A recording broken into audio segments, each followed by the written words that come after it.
Divine Grace A.C. Bhaktivedanta Swami Prabhupada, who you see sitting on this ornate seat, which is called the Vyasasana. And asana means something you sit on, and Vyasadeva is the literary incarnation of Krishna, who brought the Vedas to the world. No parking. Give him a mic, and bring more mics down here too.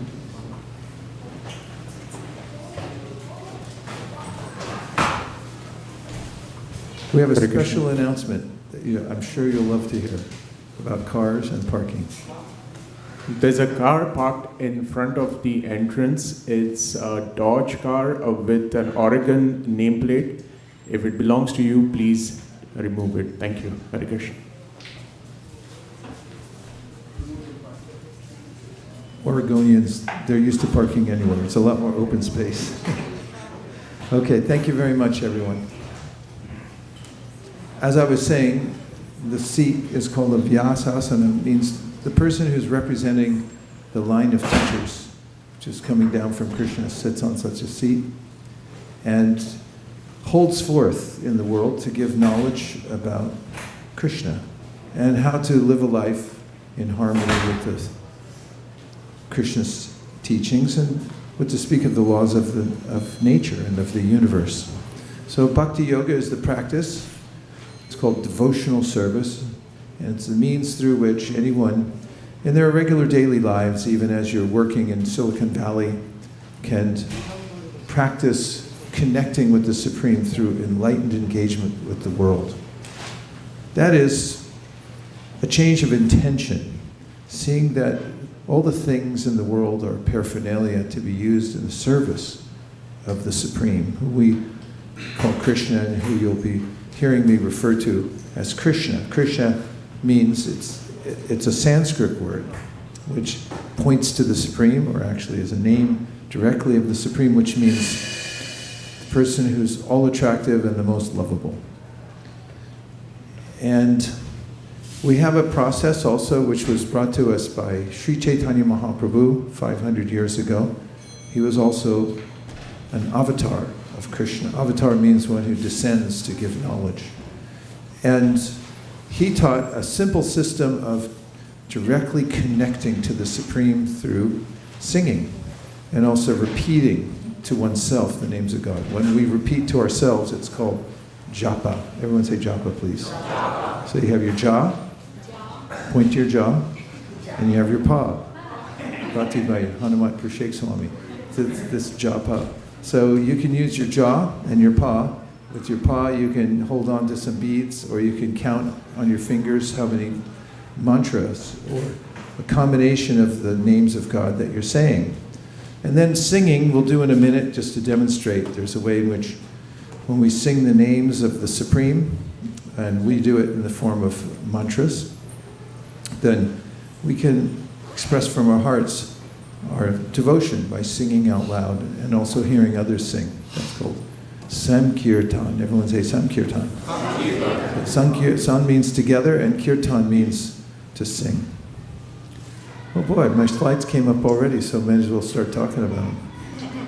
So, just as a point of orientation, I'll talk about this slide before we even chant. I took a picture of this on the sidewalk in my neighborhood in Burlingame. It's quite an unusual sight because we don't get any graffiti over there. So one day when I was walking, this must have been 5, 6, 7, 8 years ago, I saw this graffito written on the pavement. Now, unlike other types of graffiti, actually, now that I'm thinking of it, we do get graffiti, but it's just kids. They have colored chalk. Maybe you have this in your neighborhood, and they make hopscotch, and they write things and put flowers and little smiley faces and things like that. But it washes away within a couple days. This, however, was written in indelible pen. Of course, interestingly, it's already gone, although indelible, and that goes to help my extended metaphor today. But if you can't read what's inside, I don't think I can even right now.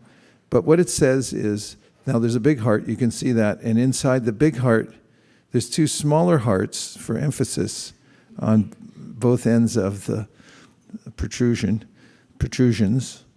And then down the middle it says M plus M. And then over on the other side it says forever. M plus M forever. What do you suppose that means? It's rather cryptic, don't you think? No, not at all. Everybody knows it means that somebody's smitten enough to go out and write on the pavement in indelible pen that M likes M a lot and hopes that M will like him or her back and forever. So that's quite intense. And is it forever? What do you think? Do you think if M and M actually met each other, maybe they're together now. There's enough time still, obviously, but will it be forever? So this is the jumping off point from today, or one of them, that we know that beauty and love are transitory in this world, yet we cling to them, always. No one wants to give up their loved ones, and we feel the pain of separation, even when they're gone for a few days. What to speak of they leave their bodies and they go away somewhere else as souls. They move on, then we feel that. And we cling to their memory. We keep pictures of them. If their bodies are committed to ashes, we keep the ashes perhaps in an urn. And we always keep their memory alive. We're attached. And this is not bad according to the practice of devotional service. It's natural. It's a natural proclivity to love and to be attached. And also, we try to maintain these relationships, and I'll also speak for beauty itself, which I'll go into in a minute. Is we are always looking for beauty. We're only satisfied by beauty in music, literature, in art, and we behold the beauteous arrangements of nature. And as an example, in Muir Woods, John Muir set up various sections of the forest there. It's a national park. Or it's actually a national monument, which has more protection than a national park. And he set up one section and called it the cathedral. And that there's a sign when you walk into it that says, be a little quiet. It's a place of meditation and worship. So there's a sense also we get in this world that we're looking for beauty. And I'll talk about that in a minute also. But does beauty persist? Not always. In fact, I was startled when I saw recently a star of the film industry that I used to know when I was young. And I looked and saw his picture and said, oh, he's not supposed to look like that. He's always supposed to look like this, from 1972. And we're attached to beauty. We hope that it will maintain itself, that it will stay in place, but it doesn't. Yet we cling to it. If we have a semblance of beauty, also we try to maintain that as well, right?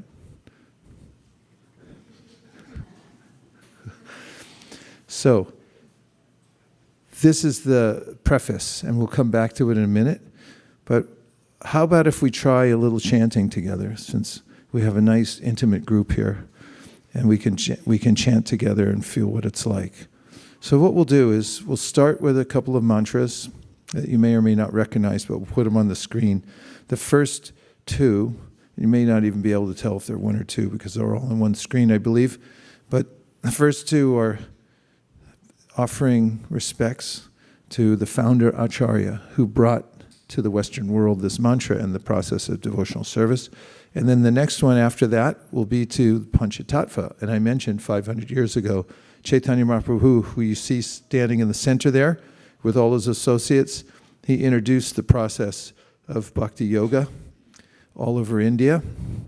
And he taught that the Srimad Bhagavatam and other scriptures of the world show that the direct process, especially in this age of Kali Yuga. It's the current age that we're in. The chanting of God's names congregationally is the prescribed method. So shall we try the prescribed method and see how it goes for us? All right.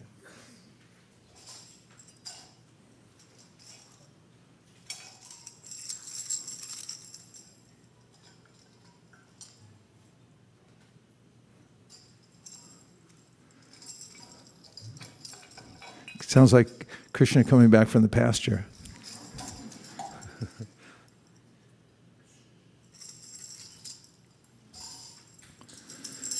Namo Vishnupadaya Krishna Preshtaya Bhutale Shri Mate Bhakti Vedanta Swami Niti Namine Namaste Saraswate Deve Gauravani Pracharine Nirvishesha Shunyavadi Pacharine Jaya Shri Krishna Chaitanya Prabhu Nityananda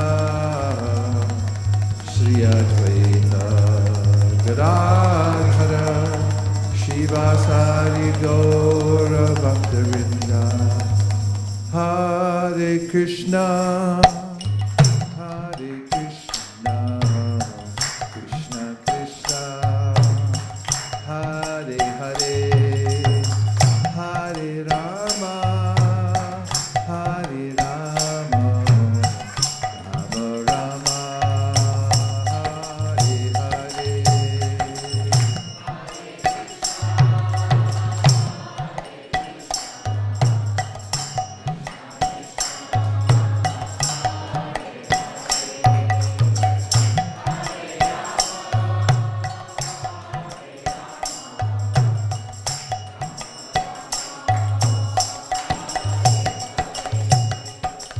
Hare Krishna, Hare Krishna, Krishna Krishna, Hare Hare, Hare Rama, Hare Rama, Rama Rama, Hare Hare.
Nitai Go Premanande, Shri Harinam Sankirtan Ki, Shri Harinam Mahamantra Ki, Shri Harinam Prabhu Ki, Go Premanande,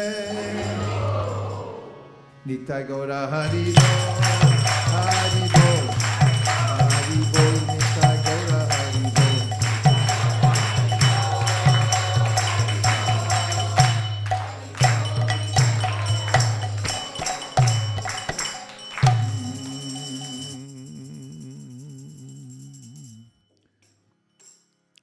So as I was saying earlier, there's a way in which we crave a beauty. In fact, this is recognized in many places by many people. I suppose it would be people, not places, that recognize it. For instance, in the Russian author Dostoevsky's novel, interestingly called The Idiot, it is stated, the appetite for beauty comes inscribed into every soul, and it is a very large appetite. The appetite for beauty comes inscribed in every soul, and it is a very large appetite.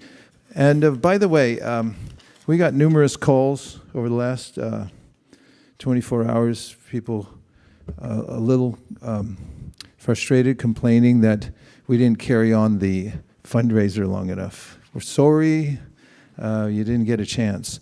So we're leaving the phone lines open today because I know a lot of people said they wanted to call in and in front of the deities be able to pledge a few sets or more. There's no minimum, but of course there's no maximum either that we recognize so far. We'll try to limit everybody maybe to under 1,000. Okay, what's the number they can call if they wanted to get be part of this? I think Nirkula's got one that just came in already.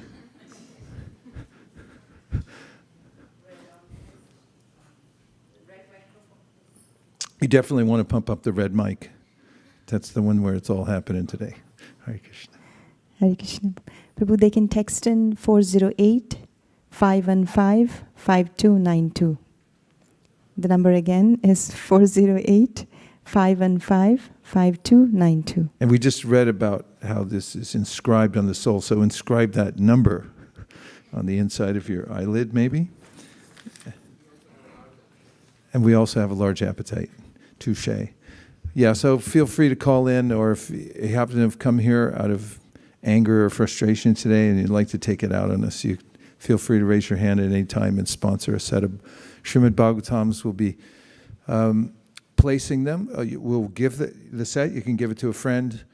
Bhadra Purnima is coming up this next Saturday, if I'm not incorrect. And on that day, the Bhagavatam says when you give away a set of Bhagavatams to somebody else on that day, then you get the free passage directly back home, back to Godhead, to the supreme destination. So a lot of people were interested. Prabhu, yesterday also many devotees who were here, they were a bit shy, so they said they didn't want it to sponsor, but they wanted to pledge. Okay. So we have those pledges as well. So we mentioned that after the feast today, after Nashinga Arti, we'll announce those. Okay, that's all right. So, I'm just trying to avoid a stampede or a riot by calming everybody down. You'll get your chance to sponsor. You please, just, it'll be all right. Okay, so I'm going to read this quote one more time because I think it's appropriate to the topic. The appetite for beauty comes inscribed into every soul, and it is a very large appetite. So there's a word called aesthetics. It comes from aesthetikos, which is Greek, but it evolved over time, and it came to mean in a particular art movement in the late 1800s, appreciating art for art's sake. That is, there's no particular commercial value they're looking for, but just beauty for beauty's sake, a presentation that's meant to carry us away somehow. There's a sense in the word beauty that we become enraptured by something that's pleasing to us naturally. As we just heard, it's inscribed on the soul, the appetite for beauty. And when we see it, we know it. And Bharat Muni, who was a theorist and a teacher of drama, who established the principles of drama many years ago based on a shastra that came from Lord Brahma, the creator of the universe. The principles of how to bring people in a theater setting into a state of rapture. And he opined that when people are absorbed in a drama, they're able to experience a suspension from the bodily or mental condition that they're normally subjected to, which is a type of maelstrom we're involved in.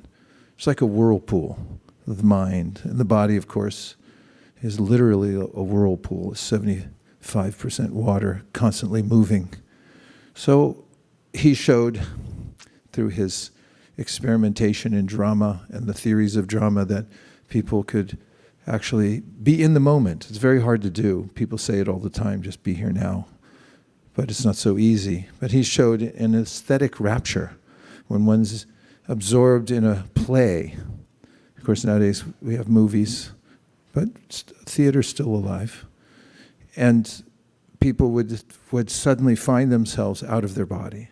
I'm not my body, I'm somewhere else, I'm actually absorbed here, and your body's sitting in the chair, but you're not in it. You're feeling yourself separated from it.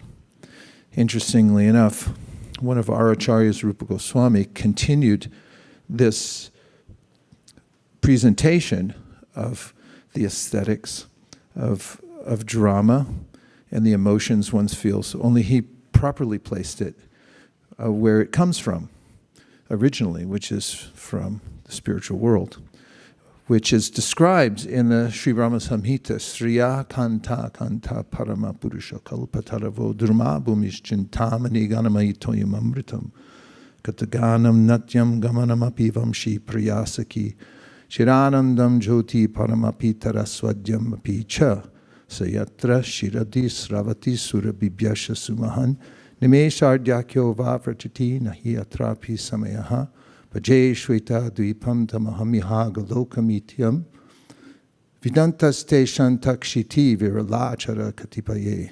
I didn't need the whole thing, but I figured I'd try it out, see if I'm still functioning.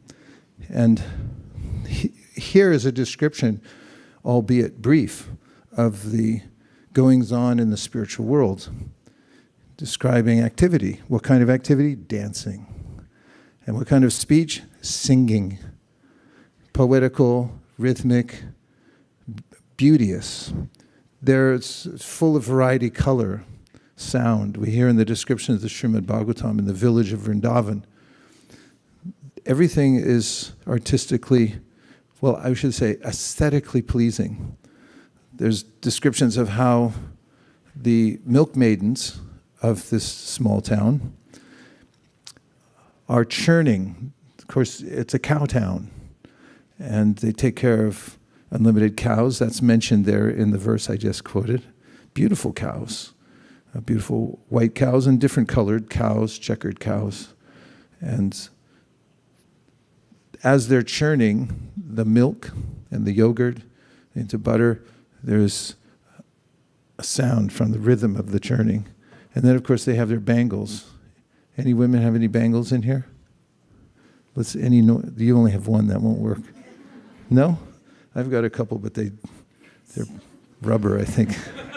I'm not going to get any noise, but typically women, they'll wear several bangles.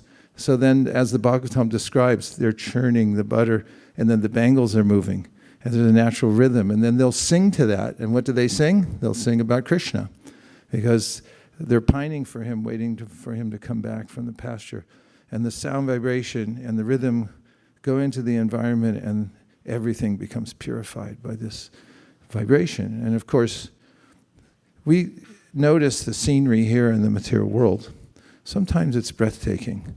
When you see a sunset and there's clouds in the sky and then the stars come out, And oftentimes in the Bhagavatam, we hear comparisons of some of the features of the spiritual world in relationship to things that we're used to here, like the moon amongst the clouds, or lightning coming down and illuminating clouds. We sometimes see massive clouds in the sky, and it's very beautiful above a mountain, and so forth. And so all this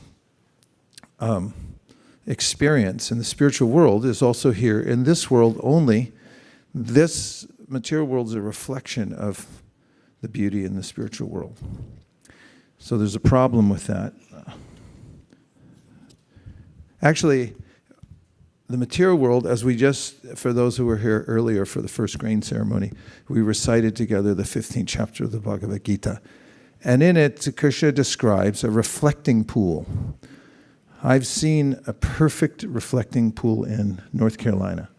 There's a family that has preserved some land there. If anybody knows what that is, or you're listening for North Carolina, you can mention the name of it, because I can't remember right now. But they have constructed a nature walk, and they allow people to walk on their property, because it's large enough. But on it, there's a reflecting pool. And I've heard about them before, but I've never seen one like this. Next to it is enormous. There is an enormous willow tree. Willows, when they become large, are naturally graceful. Now this one is just on the side of the reflecting pool. It's like a small pond or a lake, small lake, big pond. And I stood looking for a long time, because the eyes can become lost and not see the difference between the reflection and the real tree, because it's so perfectly reflected on the surface of the water. What's it called? Roding? R-O-D-I? Rodi Courtyard. Must be. Rodi Courtyard in North Carolina.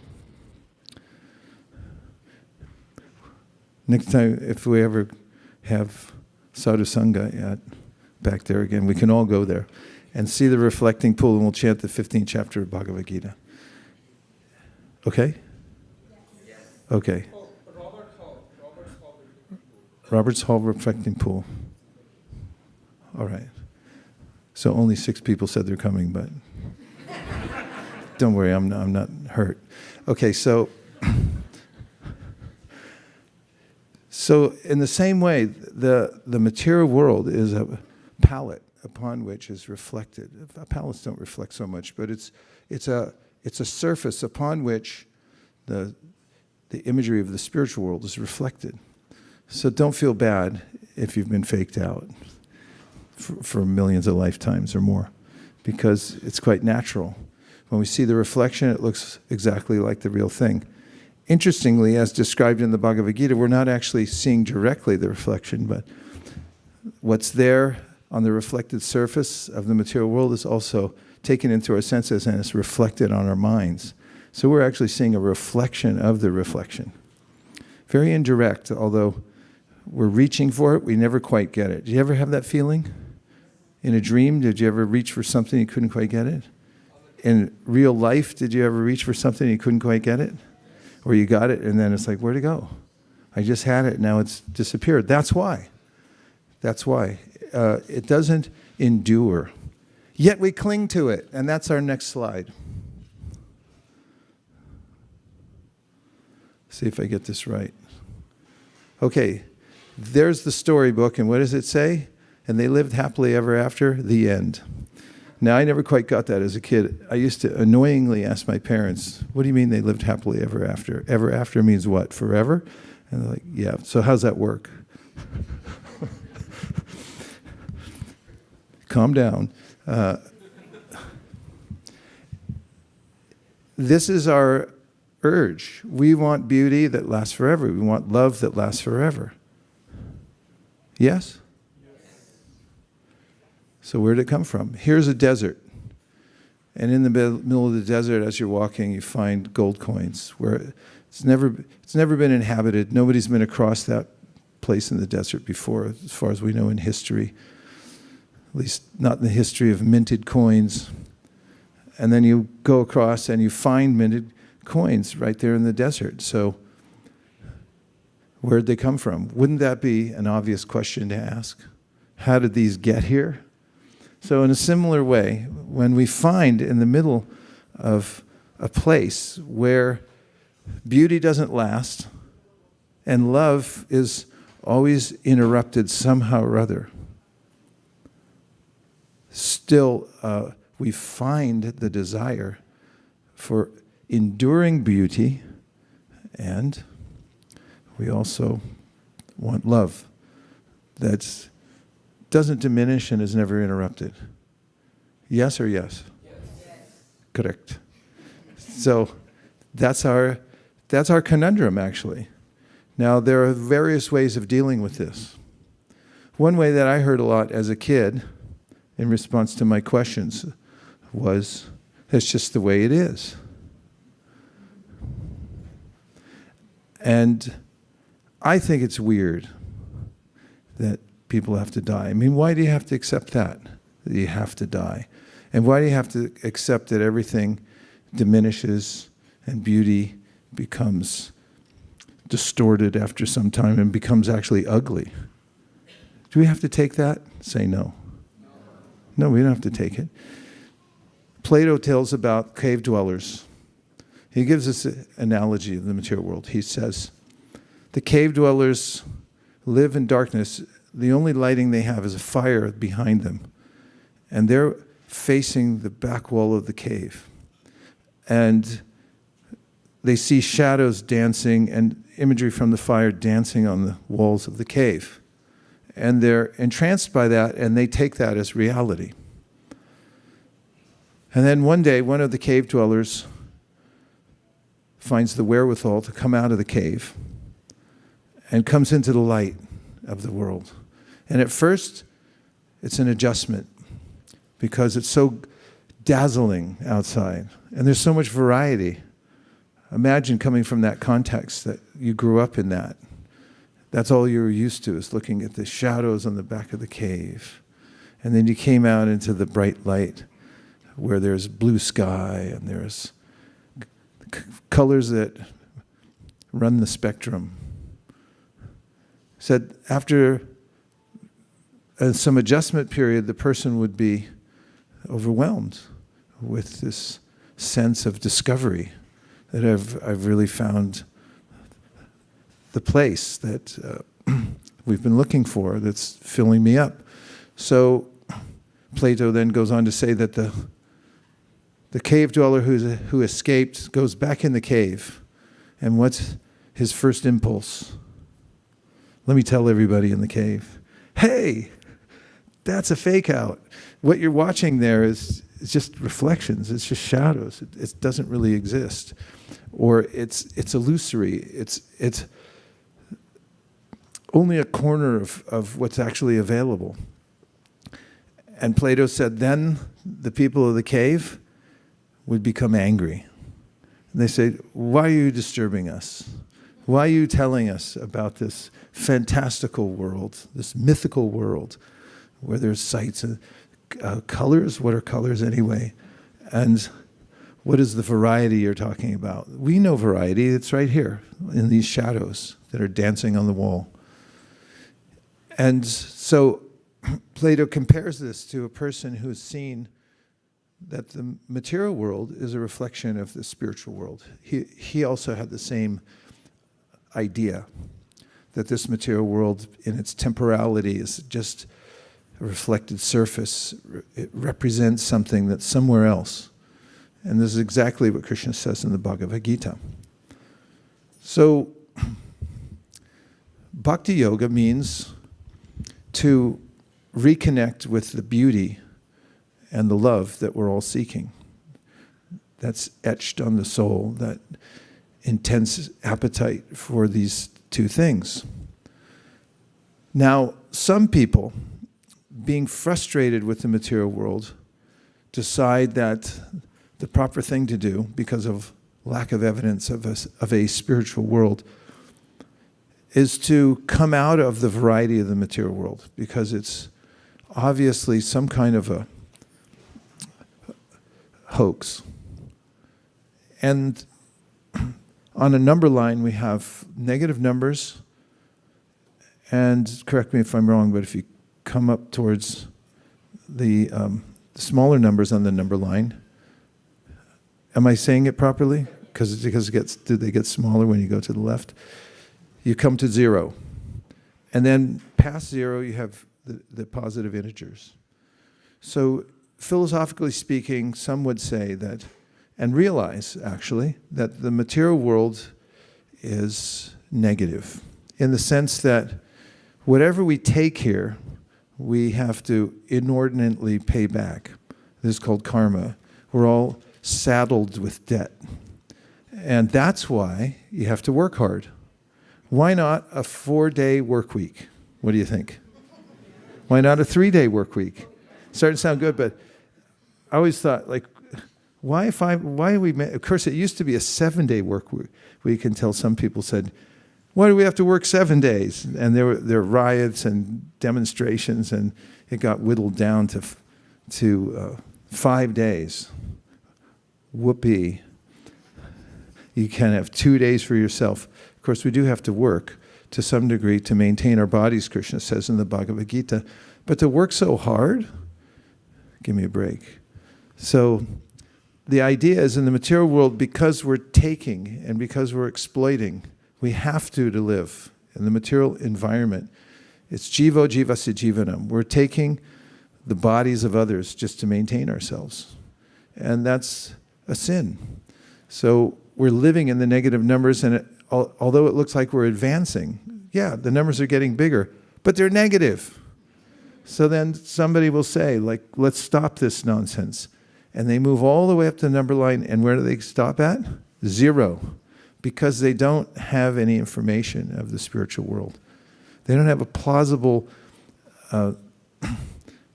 knowledge tradition to show them how that's actually the case, that there are positive numbers. Yoga means plus.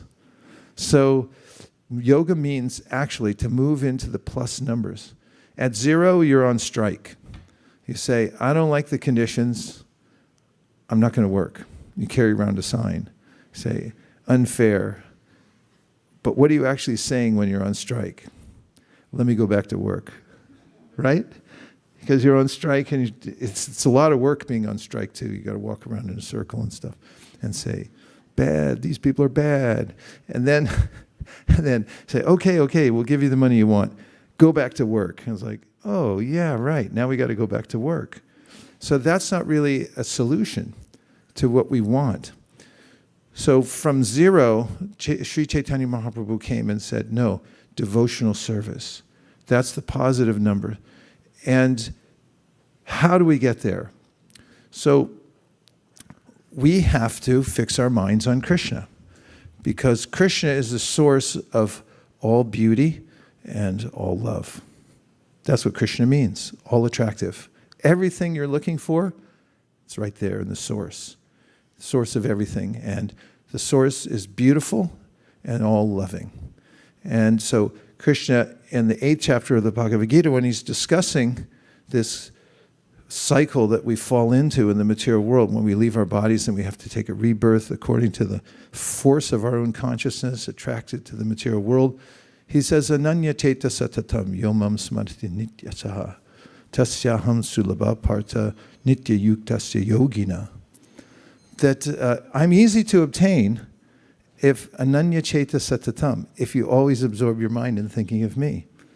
And because Krishna is the very form of aesthetic beauty, it's not so unreasonable to fix your mind there.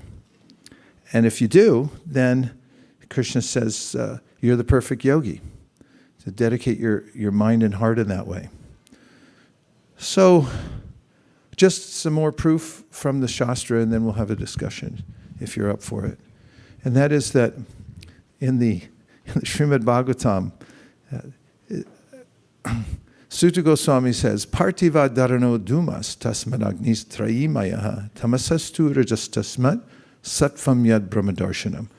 He's giving advice. Everyone open for advice? Say, I live to be corrected. Yeah. And tell your spouse when you get home. So, Sutta Goswami says there's 3 modalities in this world: ignorance, passion, and goodness. So he says the one that will be productive for you is goodness. The passion and the ignorance are not productive. And he gives this comparison. He said, tamas, or ignorance, is like raw wood. Then rajas, or passion, is like smoke. But sattva, goodness, is like fire. And he says fire is useful. Smoke disturbs, never serves, except if you're a beekeeper. And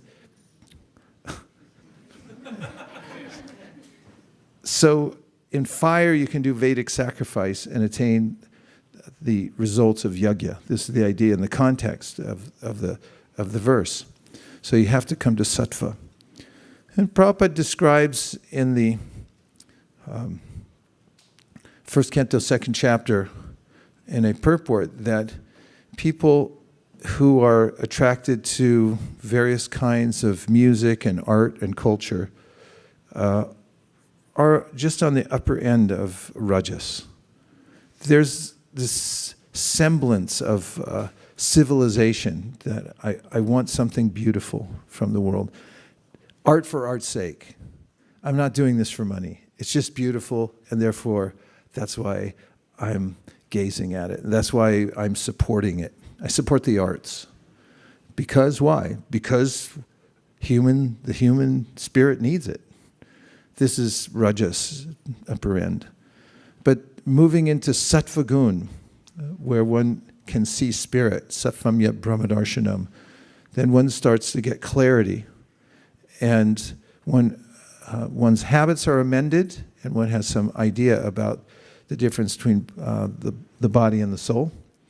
But transcendence begins at bhakti. As Krishna says in the Bhagavad Gita, Brahma bhuta prasanatma nashochati nakankshati samak sarveshu bhuteshu mad bhaktim labate param. From this position of rising above the lower modes of material nature, then the door opens, and then you can enter into this unabated appreciation of the aesthetic beauty of the spiritual world. And final point, that's the only thing that can convince us to leave the cave. Because I'm so used to it. And so what if there's a spiritual world? I'm busy. And I've got things to do. And besides that, it's good enough what we have here. And so what if you have to die? Everybody has to die. Right? Except for crows. They never die. Someone told me that once. I said, what do you mean? They said, have you ever seen a dead crow? At that point, I never had, so I believed him for a long time. So when we become attracted, when our eyes adjust to the spiritual light by hearing Srimad Bhagavatam, and we start to feel a twinge, this sense of like, I actually like this. This is a sign that spiritual health is coming back, and I'm actually becoming attracted to the aesthetic beauty and love of the spiritual world. That's a sign that I'm recovering. And as one continues that process, then one actually enters into the spiritual world even while one's within this same physical and mental body here in the material world, by the power of the Srimad Bhagavatam, by hearing it.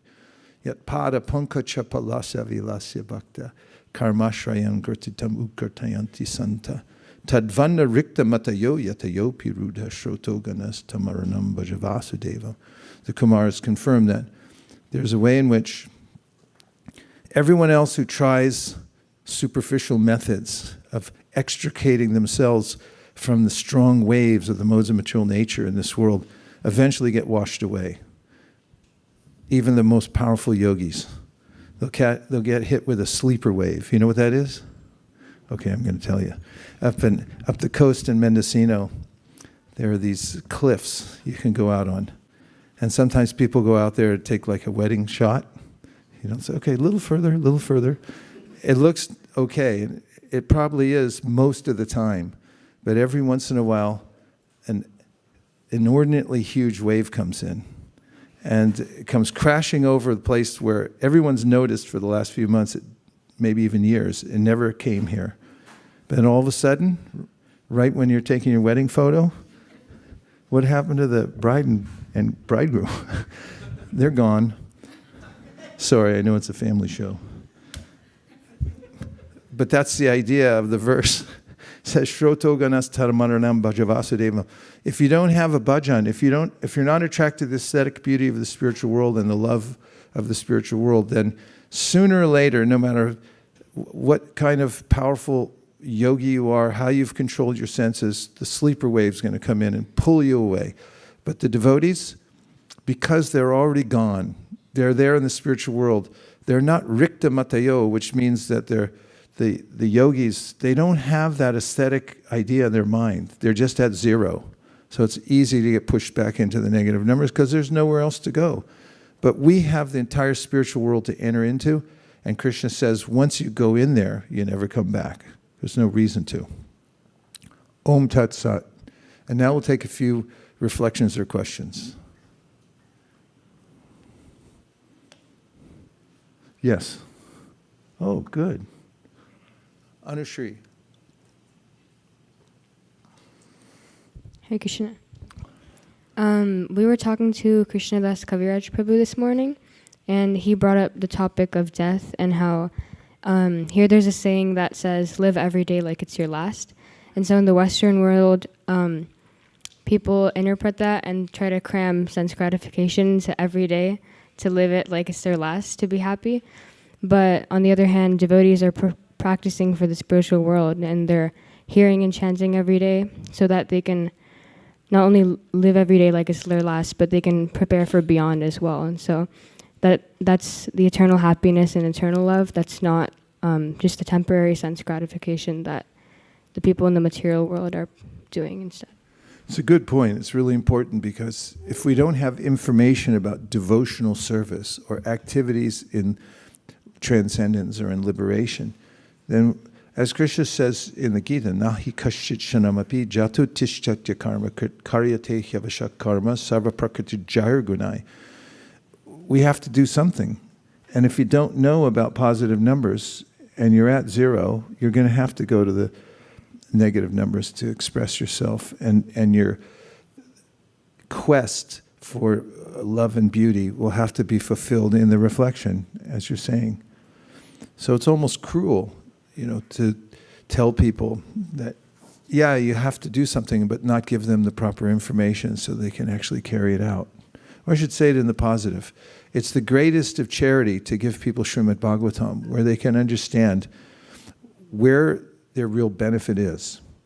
First of all, Bejare Muniyo Tagre Bhagavan Tambatok Sajam Sattvam Bishuram Shemaya Kalpantayen Taniha. That previously all the great sages worshipped the Supreme Personality of Godhead because they knew you can attain the highest benefit from worshiping Krishna or Vishnu, because they're beyond the material world, beyond the modes of nature altogether. And anybody who follows in their footsteps will get the same result that they got, which is becoming freed from the attraction to the material world and being able to perform full devotional service. But those who don't have that information, although they try to combat this idea of death by just cramming more in, like last meal before you're executed, and someone will order some unmentionable thing, right? It's a big mistake. Okay, who is next? Yes. 1, 2.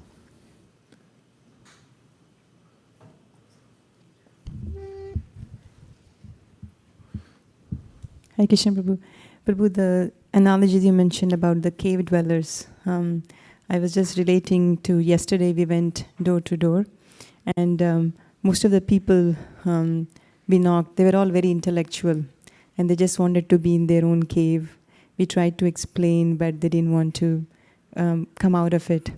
But one door we went, one lady, very smart, very intellectual, but she first opened her blinds and she looked peeked.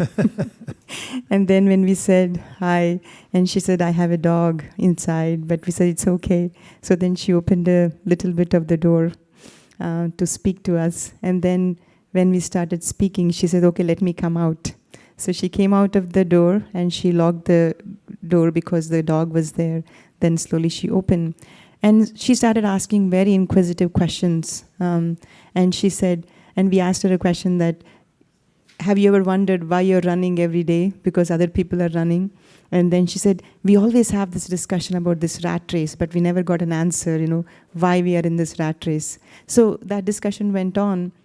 And finally, she opened the Bhagavatam, and she actually read a few verses from the Bhagavatam, the translations, and she was very attracted to that. And then finally, she said, why don't you come inside? So, and before we came in, we were just saying that she was not sure whether she should take the Bhagavatam. She likes to read, but she's not sure. Then we said, what do you take? Do you have to make a donation? And then Achyuta Kumar Prabhu said, do you have some water or some flower or some leaf? You can give it to us. And then she said, okay, wait a minute. And then she said, why don't you come inside? And when we went inside, she said, would you like some water and everything? So she turned out to be very, very positive looking, but she didn't have the right answers. And when she found that the Bhagavatam has those answers, she was very, very open. She served as warm water, cold water, all temperature waters for everybody. And then she asked a question, may I ask you a question? Why were you asking for a flower or a fruit or some water? And then we started telling her that what Krishna says in Bhagavad Gita, that if you offer a flower or a fruit with love, then he reciprocates. And we were going to take that from you and then offer it to Krishna. And then she was even more open, and then she gave a donation of $150. But I was just thinking of how they were in their own cave, but once some small slit they open and are open to let the knowledge come in, then it just changes. Really nicely presented. Yeah.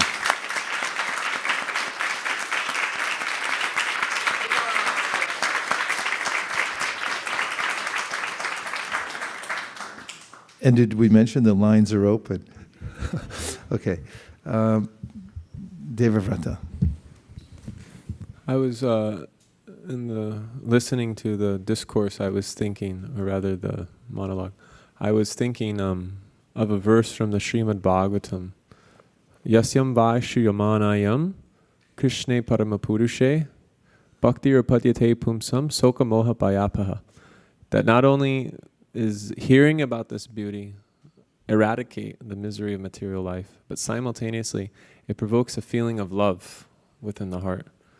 So, and then I was thinking as the lecture was going on about that's really what people want, is they want something to bring out a feeling of love in all their interactions in life. They're looking for something that will bring out a feeling of love. And I've noticed on book distribution that there's many ways to interact with people, but the interactions which are the most meaningful when you really make it a point to show them that you care. And I've noticed in circumstances where I've been able to maintain that consciousness and they've been receptive to it, it really is enlivening. So it's just a thought that I was having, just the power of hearing about that beauty, that it eradicates material misery, but it simultaneously produces our inherent need for love. Wow, what a nice verse.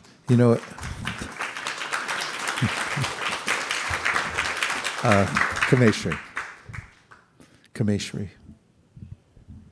She has her own mic. BYOM. Okay, go ahead. Hare Krishna, Prabhuji. I have two things to share. One is when you are mentioning about Lord is a reservoir of all that is beautiful and all that is pleasure one can find. I remember one Leela in 10th canto where Akrura, when he is taking the Lords, Balaram and Krishna on his chariot, then he, on the way, he stops to bathe in the waters. And then when he enters the water, we all know that he sees a beautiful form of the Lord lying on the Ananta Shesha. and he is amazed to see the Lord's form inside, and he comes up and then he sees that is the same Lord. He sees that they are still sitting in the chariot. So he goes again in the water, and then he continues to watch the beautiful form of the Lord, and all the demigods are worshipping there. The Lord lying in the Ananta Shesha with the beautiful lotus eyes. And then after, when he comes up, he finishes his meditation, and then he goes back to the chariot, and then Lord smilingly asks him, "You look very astonished. What did you see?" And then Krura says that, my dear Lord, what else is there remaining to be seen after seeing your wonderful form? So I just remembered that because you were mentioning that Krishna is the reservoir of all that is wonderful and beautiful and pleasure.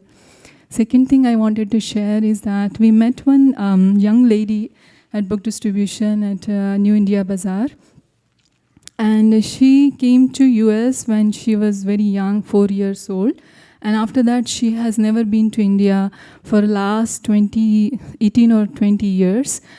And so she grew up here, and she stopped and she said, I really liked Bhagavad Gita. I heard about it, but I never knew what's really inside Bhagavad Gita. She said, I came to the ISKCON of Silicon Valley, your place, one time, and my friend had passed away. And I came there and I prayed.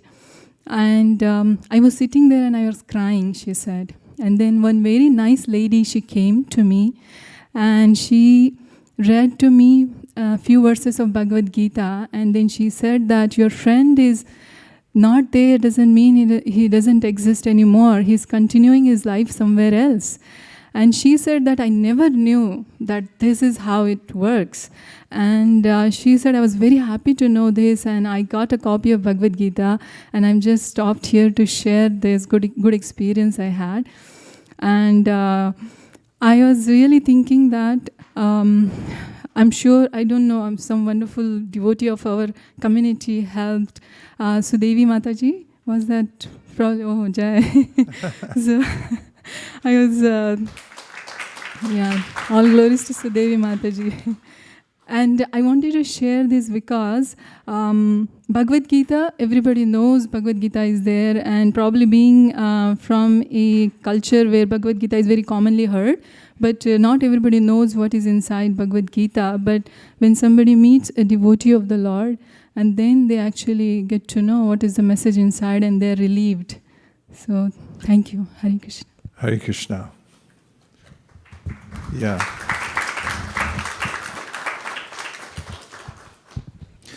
Krishna mentions this in the 15th chapter of the Bhagavad Gita also. Yatanto yoginas chainam pashantyatmanyavastitam yatanto pyakritatmano nainam pashantya chetasaha. That those who are trained in knowledge have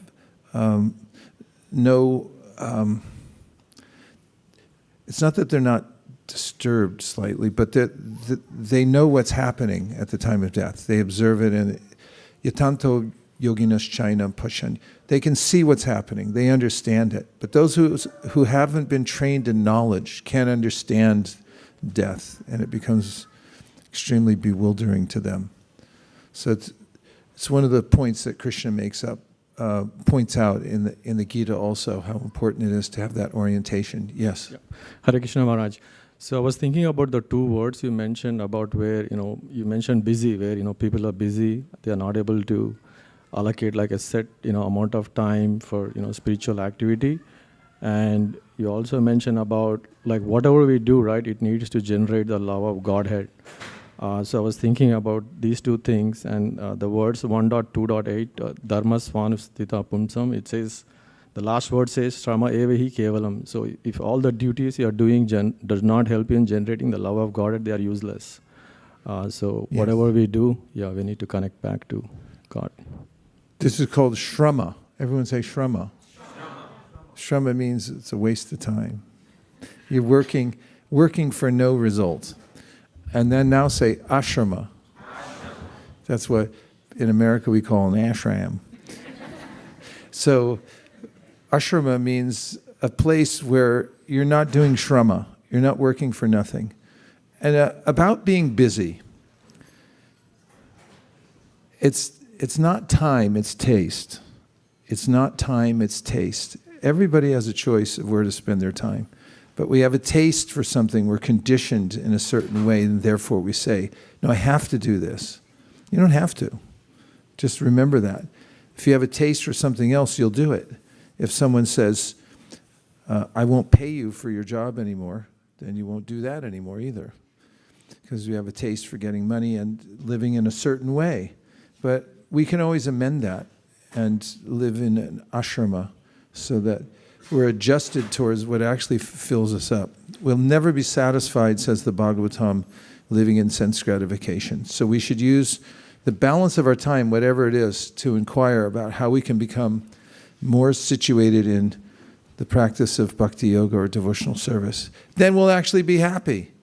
Because when you're in devotional service and you're worshiping Krishna, like we've been doing around here a lot lately, in case you haven't noticed, we've been going from one festival to the next. How do you all feel about that? Really bummed out? It's really a bad experience going to one festival after another, isn't it? Chanting Hare Krishna, have prasadam, be with the devotees. You feel bad, right? No. Not at all.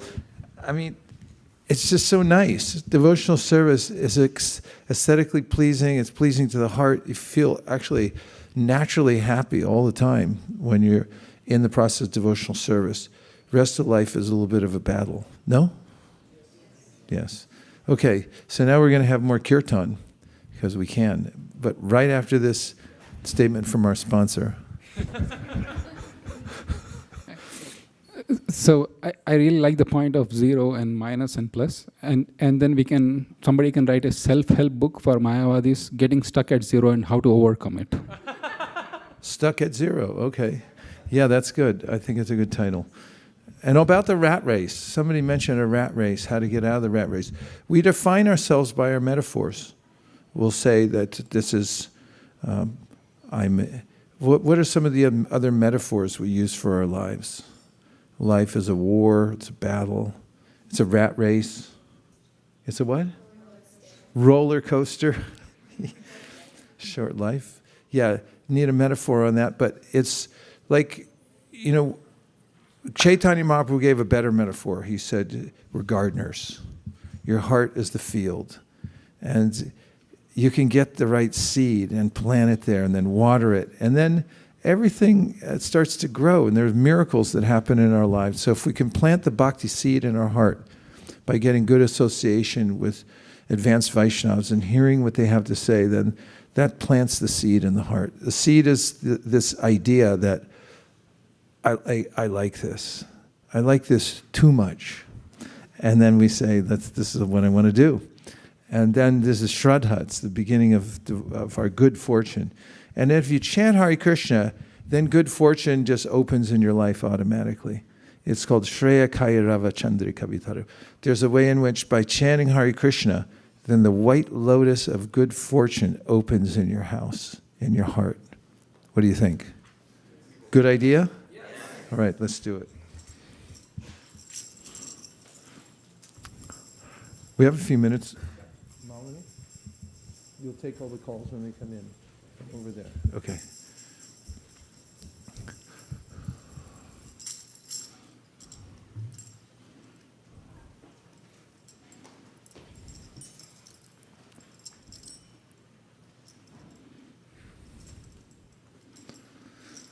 China tune.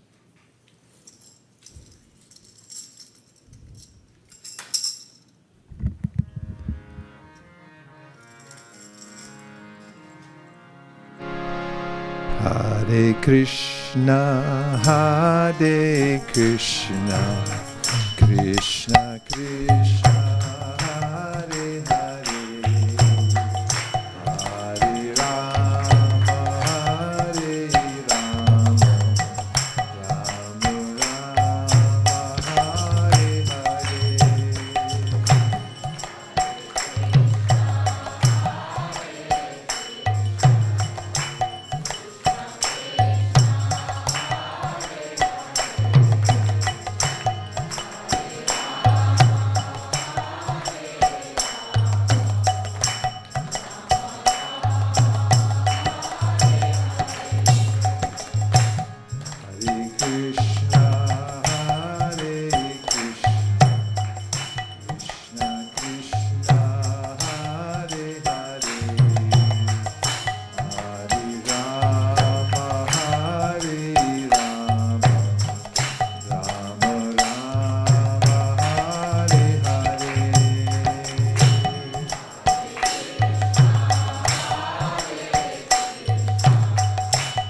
Krishna, Hare Krishna, Krishna Krishna, Hare Hare, Hare Rama, Hare Rama, Rama Rama,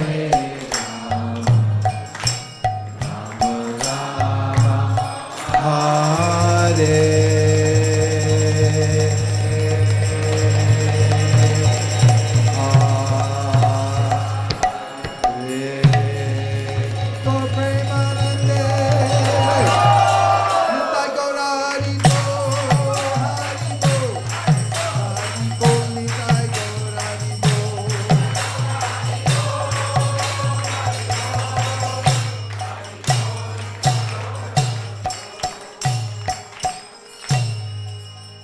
Thank you everyone for joining us online. Thank you for driving all the way in here to Latham Street, 1965 Latham Street, where we're open 24 hours a day in spirit. And also today we're doing we've opened up the lines for those who want to sponsor sets of Bhagavatams. So some called in, quite a few people said they wanted to sponsor today. So right now we're going to put away all the seats, and they pile quite nicely back up against the wall. We'll roll up this carpet. The ladies will stay on this side, the men on that side, and then we'll have a Hare Krishna dance party and an Artik ceremony for everybody. Thank you. Hare Krishna.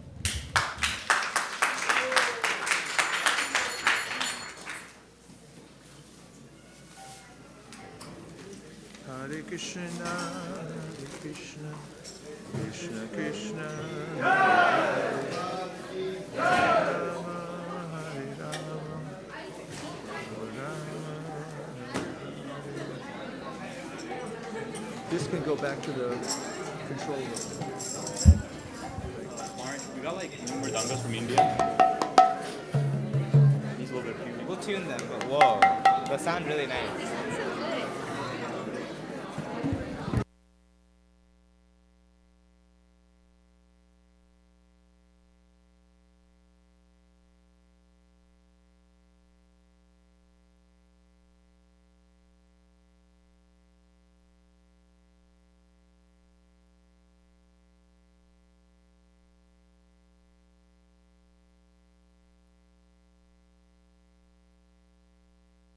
Like you said.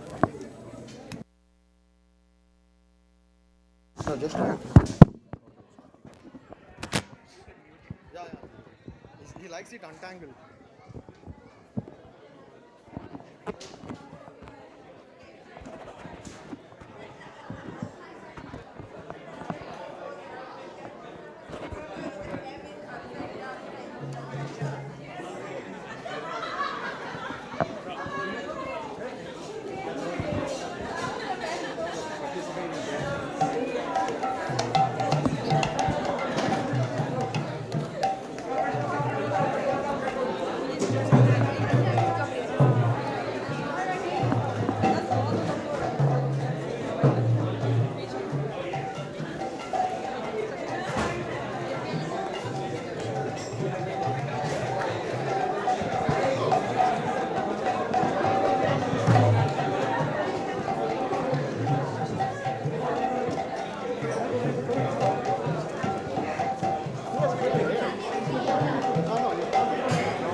Maharaj. It's on. It's on.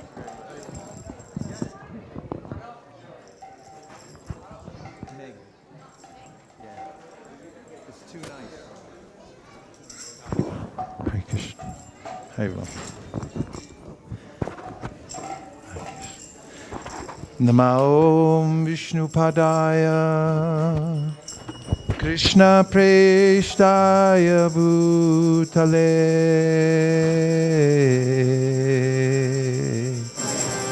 Srimate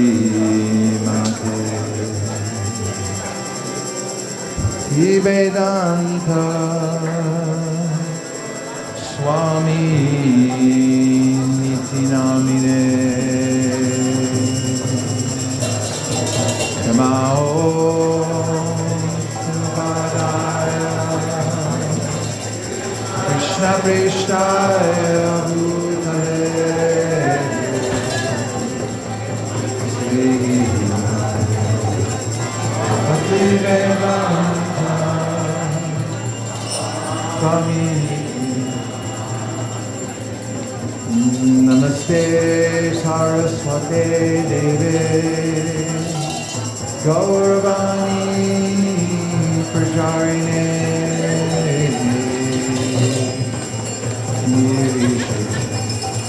Shunyavadi Paschatya Deshakarine Namaste Saraswate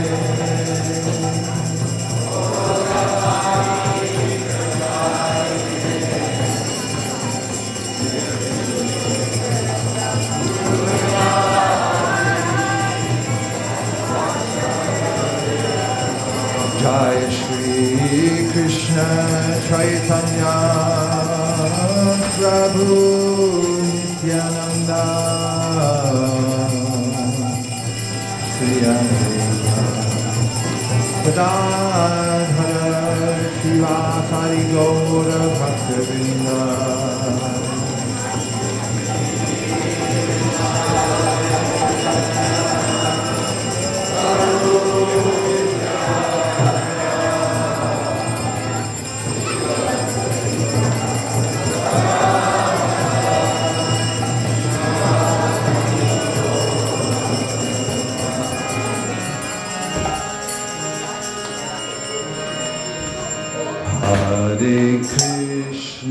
Hare Krishna, Krishna Krishna, Hare Hare, Hare Rama, Rama Rama, Hare Hare.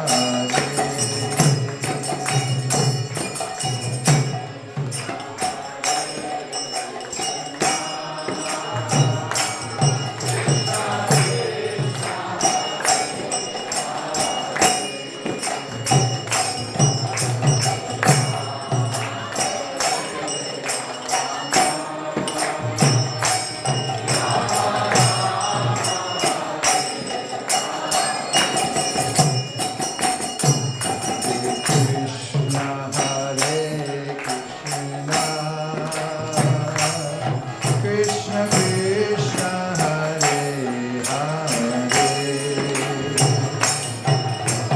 Rama, Hare Rama, Rama Rama, Hare Hare.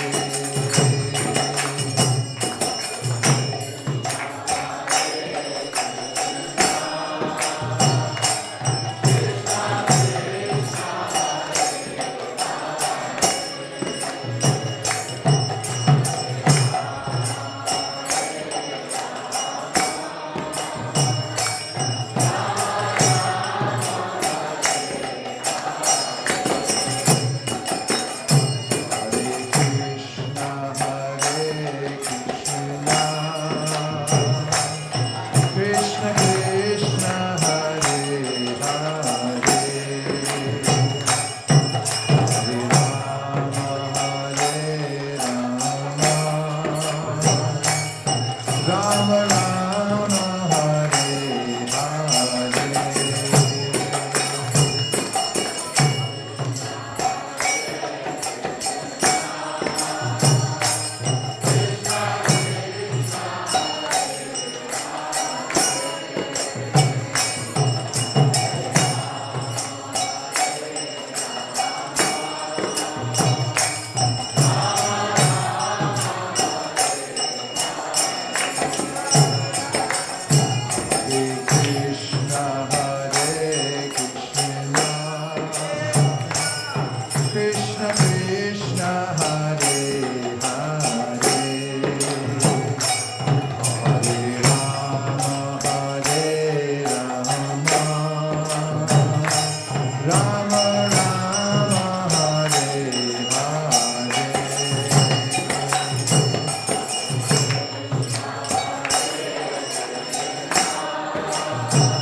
Krishna, Hare Krishna, Krishna Krishna, Hare Hare,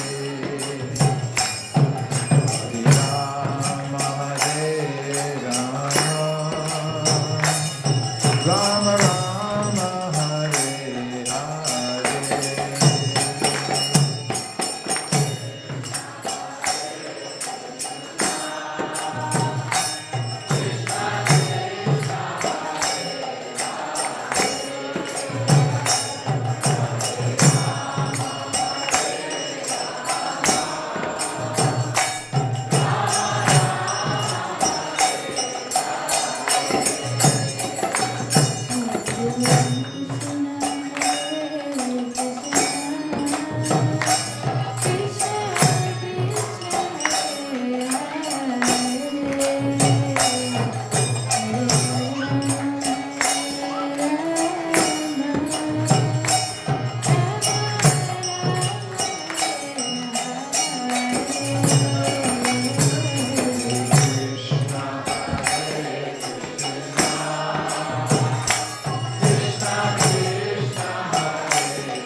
Hare Krishna, Krishna Krishna, Hare Hare, Hare Rama.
জয়ং Vishnupada পরমাংশ পরিবাচাকাচার্য অষ্টতর শতকৃষ্ণ কি পশ্চিমবর্তী ছিল অভয় চরণারবিন্দ ভক্তি বেদান্ত স্বামী মহারাজ শিল প্রভুপাদ কি ISKCON BBT সংস্থাপক আচার্য শিল প্রভুপাদ কি জয় ওং বিষ্ণুপাদ পরমাংশ পরিবাচাকাচার্য অষ্টতর শতকৃষ্ণ কি পশ্চিমবর্তী শিল ভক্তি সিদ্ধান্ত সরস্বতী ঠাকুর মহারাজ শিল প্রভুপাদ কি জয় ওং বিষ্ণুপাদ পরমাংশ সাক্ষাৎ বৈরাগ্য মূর্তি শিল গৌর কিশোরদাস বাবাজি মহারাজ কি জয় ওং বিষ্ণুপাদ পরমাংশ সচ্চিদানন্দ শিল ভক্তি বিনোদ ঠাকুর কে জয় ওং বিষ্ণুপাদ পরমাংশ বৈষ্ণব সার্বভৌম শিল জগন্নাথ দাস বাবাজি মহারাজ কে ব্রহ্মমধ্য গৌরীয় সম্প্রদায় আচার্য পরম্পরা কে অনন্তকোটি বৈষ্ণব বৃন্দ কে नाम आचार्य श्री हरिदास ठाकुर के श्री रूप श्री सनातन श्री जीव श्री गोपाल भट्ट श्री रघुनाथ दास रघुनाथ भट्ट सौर गोस्वामी प्रभु के प्रेम से गौ श्री कृष्ण चैतन्य प्रभु नित्यानंद श्री अद्वैत गदाधर श्रीवास आदि गौर भक्त वृंदों के श्री श्री राधा कृष्ण गोप गोपीनाथ श्याम कुंड राधा कुंड गिरि गोवर्धन के श्री वृंदावन मथुरा धाम के श्री मायापुर नवद्वीप धाम के श्री पुरुषोत्तम क्षेत्र जगन्नाथपुरी धाम के श्री गंगामाई जमुनामाई की श्री भक्ति देवी तुलसी देवी वृंदा देवी की ग्रंथराज श्रीमद् भागवतम के ट्रांसेंडेंटल बुक डिस्ट्रीब्यूशन के श्री श्री राधा मदन मोहन श्रीमद महाप्रभु श्री लक्ष्मी नरसिंह पंचदत्त आचार्य परंपरा संध्या आरती की आरती अंशग्रहण कर सकल गौर भक्तवृंद के निताय गौर शीतनाथ प्रेमानंदे all glories to the assembled devotees, all glories to the assembled devotees, all glories to the assembled devotees, all glories to Sri Guru and Gaurango, all glories to Srila Prabhupada.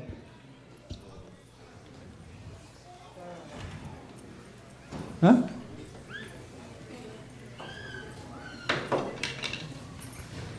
Namaste Narasimhaya, Namaste Namaste Narasimhaya, Namaste Narasimhaya,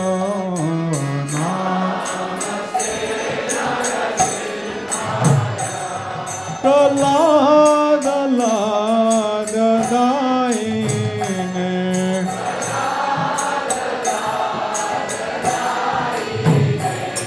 Prahlada Ladadaine,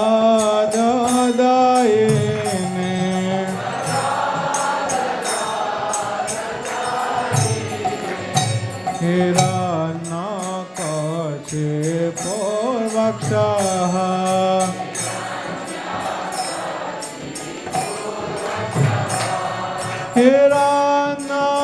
Hiranakashipu Vakshaha,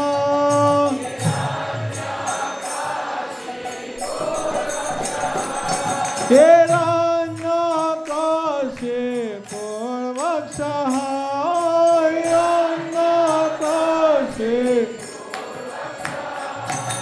Shilatanka Nakhalae,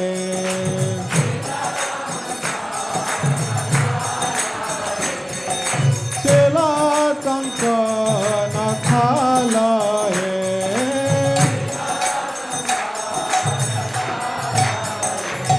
Ita Nirsimha Parato Nirsimha,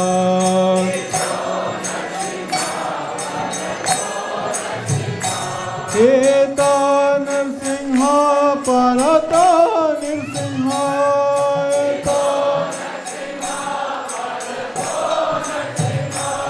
Ita Nirsimha Parata Nirsimha, Ita Nirsimha Parata Yato Yato Yame Tato Nirsimha,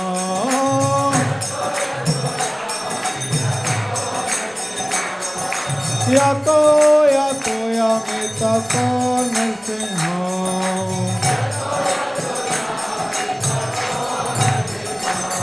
Bahir Nirsimha Hridaya Nirsimha,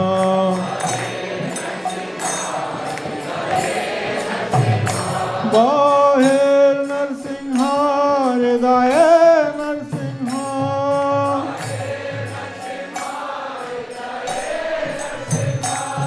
Bahir Nirsimha Hridaya Nirsimha, Bahir Nirsimha Hridaya Narasimha Madin Saranam Prapade Narasimha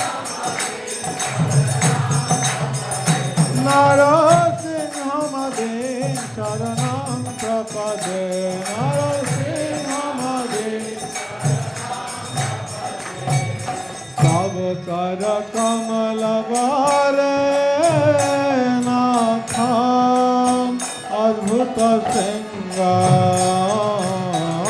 गलिता हिरण्य कशिपो तनु भृंगाम केशवधीता नरहरि रूपा जय जगदीश हरे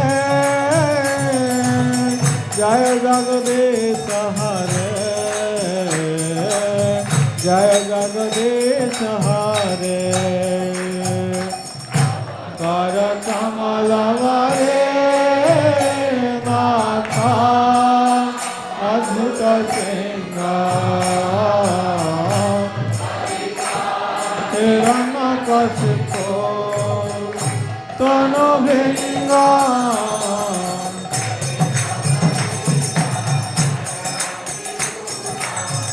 जय जगदीश हरे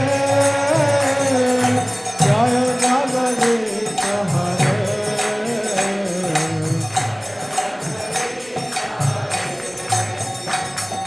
केशवधीता नरहरि रूपा जय जगदीश हरे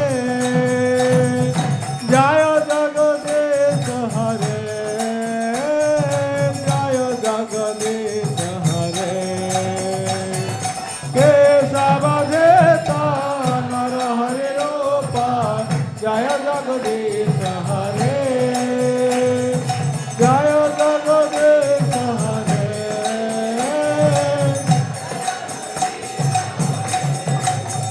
जय लक्ष्मी नरसिंह जय लक्ष्मी नरसिंह जय लक्ष्मी नरसिंह जय अनंत देव जय लक्ष्मी नरसिंह जय लक्ष्मी नरसिंह जय लक्ष्मी नरसिंह जय अनंत देव जय प्रहलाद महाराज जय प्रहलाद महाराज जय भक्त प्रहलाद जय प्रहलाद महाराज जय प्रहलाद महाराज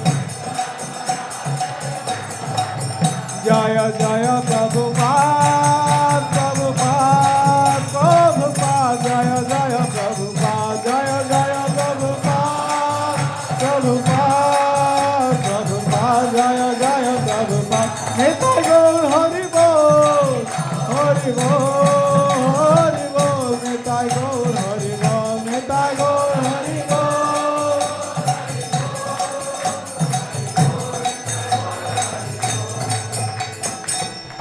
भक्ति विघ्न विनाशक भक्त रक्षक शिल नृसिंह भगवान की भक्त शिरोमणि शिल प्रहलाद महाराज की जगत गुरु शिल प्रभुपाद की निताय गौर सीतारात्म्यमानंदे हरि हरि बोल।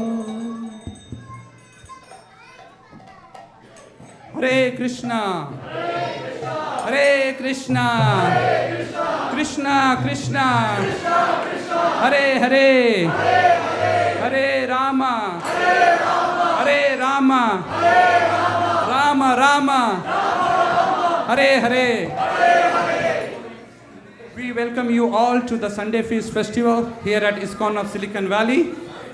Thank you for taking your precious time and coming on this very hot day.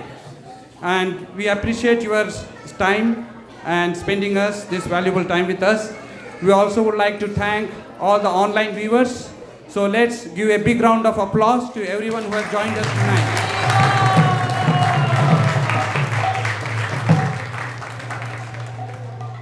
Today's Krishna Katha and discourse was brought to us by His Grace Vaisesika Prabhu, and also the ecstatic Kirtan was brought to us by him. So let's give a big round of applause and thank him.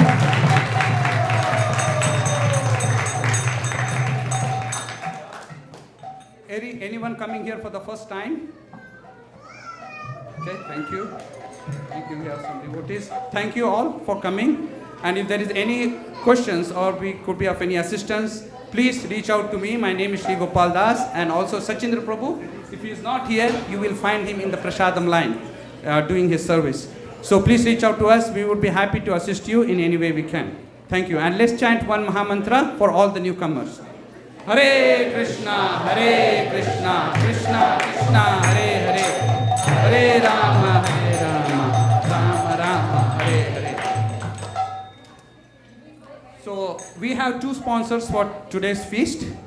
Abhishek Saxena is sponsoring in memory of his mother on the occasion of her disappearance day. So Abhishek Prabhuji, please come here. We would like to give you a small token of prasad.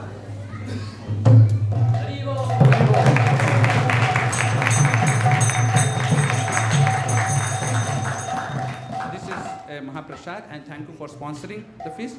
Would you like to say a few words? Hare Krishna, everybody. Okay, thank you for sponsoring the feast.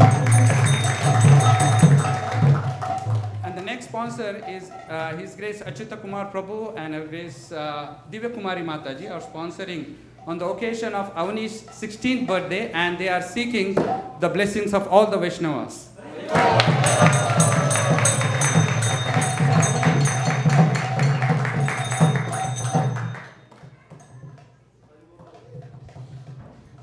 So Avanish I believe today is his 16th birthday, and he does lot of service here. He also is in high school. In spite of all the heavy load that he has in the school, he gets time to come to temple. So let's hear from him. So Avanish, how old are you now? 16 now, Prabhuji. Okay, so since how long have you been coming to temple? Since 2015, so 7 years. Wow. And what is the best thing that you like here? I like Kirtan and Prasadam. You can't go wrong with Kirtan, either Kirtan or Prasadam. Thank you, Avanish, for all the services you do here. And here is Mahaprasad for you. And we request all the devotees to shower their blessings and wish you all the best, and your spiritual progress, and also with your high school. Okay, Hare Krishna.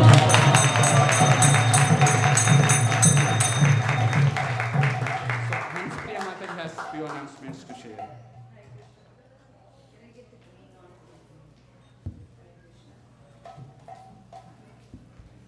Hare Krishna. We also have one more sponsor just chimed in, and they would like to sponsor, and that is Ananga Sundari and Hitesh Prabhu. Their daughter Prishni, she had a grain ceremony, her first grain. She honored here in front of the lordships with the hand of Vaisesika Prabhu and Mother Nirkula. So they would like to sponsor today's Sunday feast, so you could bless their daughter Prishni. So please keep her in your prayers while honoring Prasadam, and of course you can make all the blessings for her, whatever you like.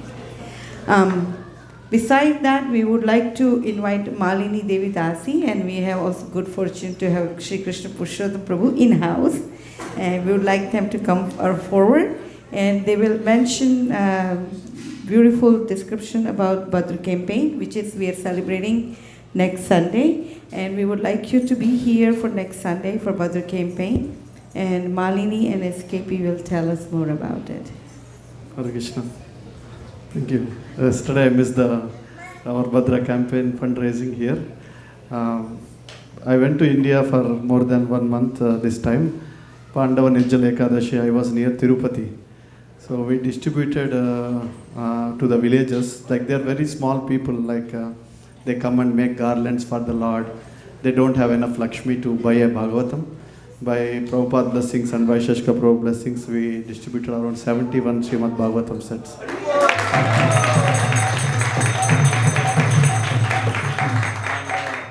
There are a lot of the school children, they go to the universities near Tirupati and those areas in Telangana and Andhra Pradesh. And also we cover other states also. Malini Mataji yesterday mentioned. So they're desperately looking for this Raja Vidya, that is king of the knowledge, Srimad Bhagavatam. So if we have opportunity till Bhadra Purnima. So yesterday somebody is not here. They would like to sponsor a Bhagavatam. This will make sure will personally deliver to this kind of devotees in India. So if Mataji, you want to say a few words?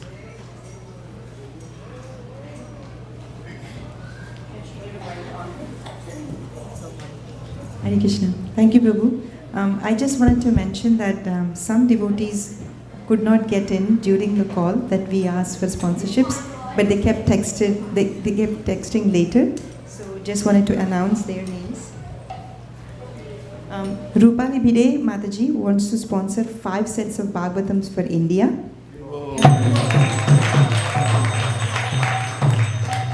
Prema Kishori Mataji wants to sponsor 1 set of Srimad Bhagavatam. Ananga Sundari, who just sponsored the Sunday feast for her daughter Prishni, she wants to sponsor 11 sets of Bhagavatam for South America and Ukraine. Prasanjit Prabhu wants to sponsor 1 set of Srimad Bhagavatam. Om Prabhu, who sponsored 2 sets yesterday, he texted and he wanted to double it. He wanted to sponsor 4 sets total. Jai Hari Mataji, you wanted to sponsor also, right? I didn't mention your name. Not Rupali. Rupali. Okay, Rupali, you want to sponsor 5, right? You already mentioned. Okay, that's already in. So these are the sets that we missed. If you missed anybody else, or if somebody would like to add in today, we are sending sets to India, which is to villages and other places that SKT Prabhu mentioned. And we are also sending to South America. If you want to send to any of these 2 countries, it's $200 a set of Srimad Bhagavatam. Or if you want to send to Ukraine, it's $250. So if you like to sponsor, you can raise your hand. Oh. Haribol. Kuladvipa Prabhu wants to sponsor 2 sets for South America. Malini, would you also mention what is the Bhadra campaign and what is the reason we are doing this? Yeah, so as His Grace Vaisesika Prabhu was mentioning in the class today, on the day of Bhadra Purnima, that is this coming 10th of September, anybody who sponsors or gives a Srimad Bhagavatam on that day or leading up to that day will have a direct entrance to Vaikuntha.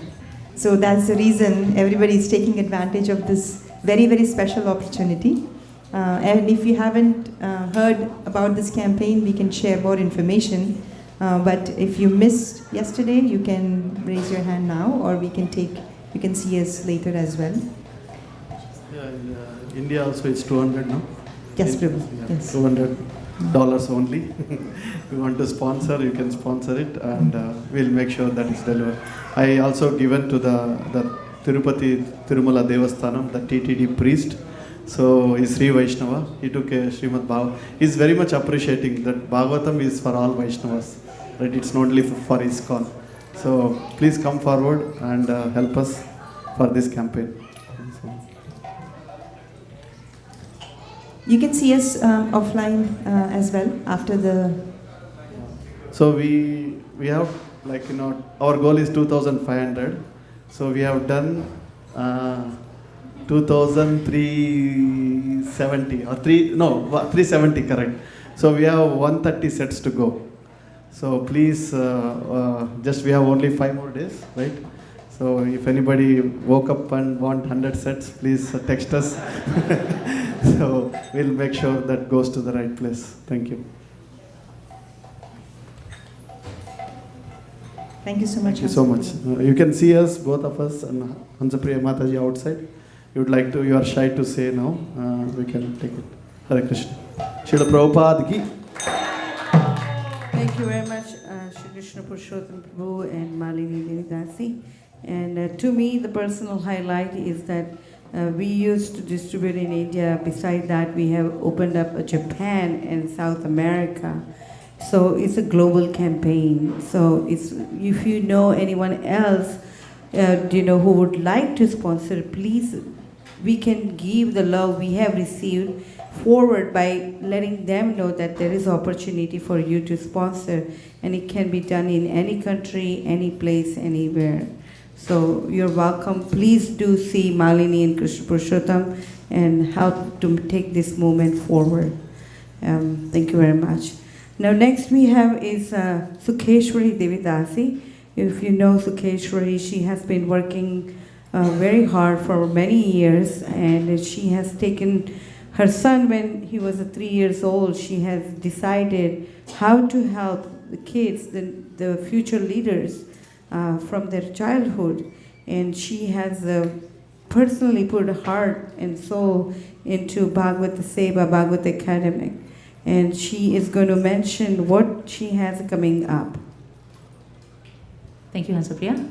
So for those of you who want to contribute towards Srimad Bhagavatam and also have children who can be educated in shlokas or stories from Srimad Bhagavatam, or also an academic enrichment classes, absolutely Bhagavad Seva is for you. We're going to quickly watch a video, and we are just opening up the academic enrichment program for more kids now. So what does this actually entail? Let's watch the video and then I can explain probably a little bit more. Thank you, Prabhu.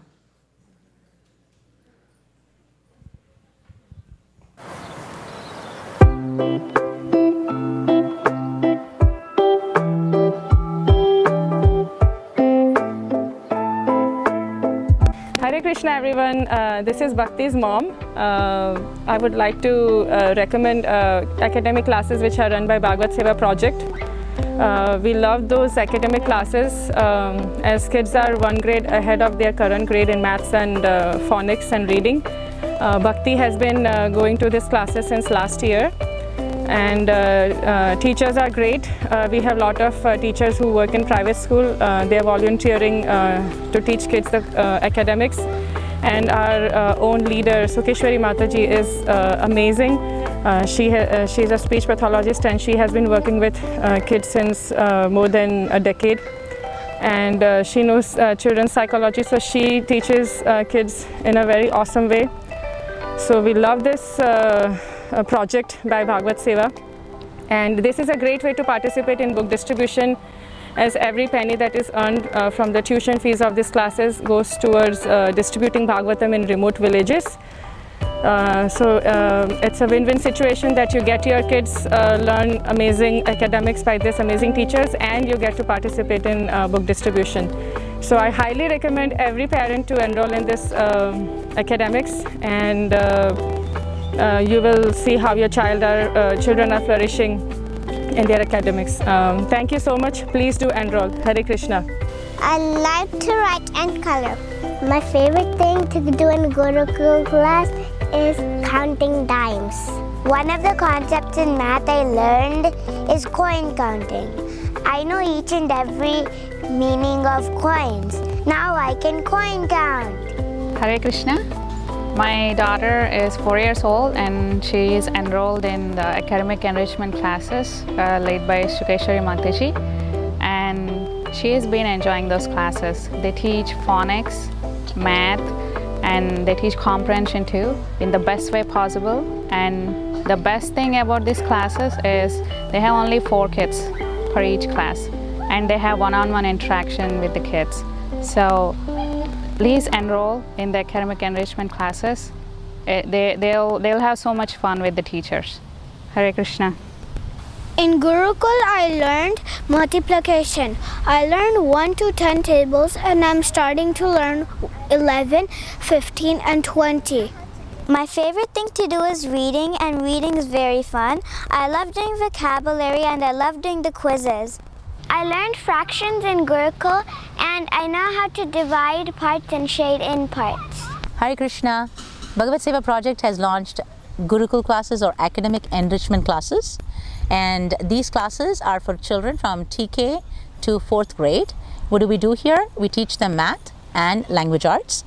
Math is, we screen the children and go with the level that they are at, and most of our kids have been able to complete a 1-year curriculum in 6 months, which is amazing. We have kids who are 1st graders doing 3rd grade math as well, but most of the kids are doing 1 year ahead.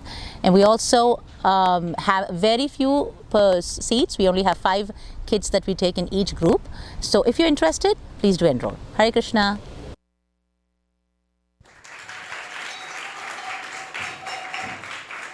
So we do have just about 4 seats left. So first come, first serve. Anybody else is interested, please reach out to me. My name is Sukeshwari Devidasi. Hare Krishna. Thank you, Sukeshwari. I would also like you to introduce Priyanka Sharma here. Priyanka, if you could stand up for a minute. And those who are coming here for the 1st, 2nd, 3rd time, please connect with Priyanka because you want to know her very well, because she will escort you to Prasadam line, which is a very important.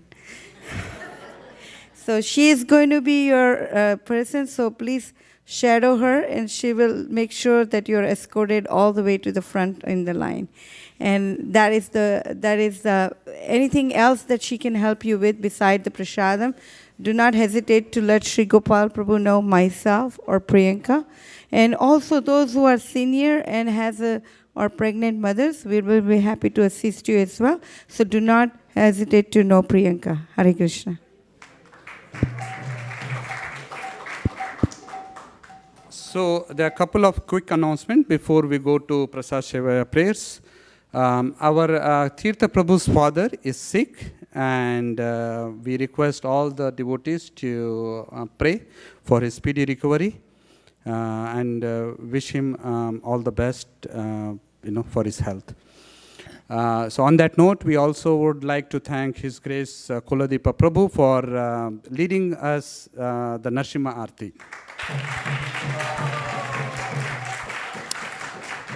We also would like to thank Giridhar and His Grace Ramananda Saka Prabhu from bringing us the online, live broadcasting of our program. So please give him a big round of applause. And also His Grace Ramananda Saka Prabhu is leaving to India tomorrow. He is going to take care of his mother. And we wish his mother the speedy recovery, and we will look forward to his coming back to ISV as soon as possible. But we request all the devotees to please pray and request all your prayers for the speedy recovery of his mother. Hare Krishna.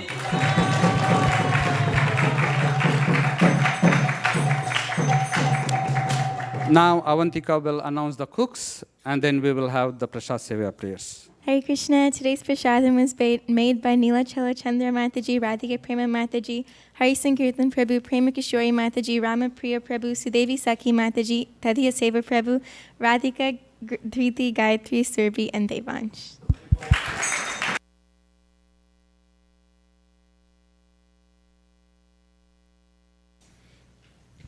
Sharira Vidyaja Jorendiya Dahika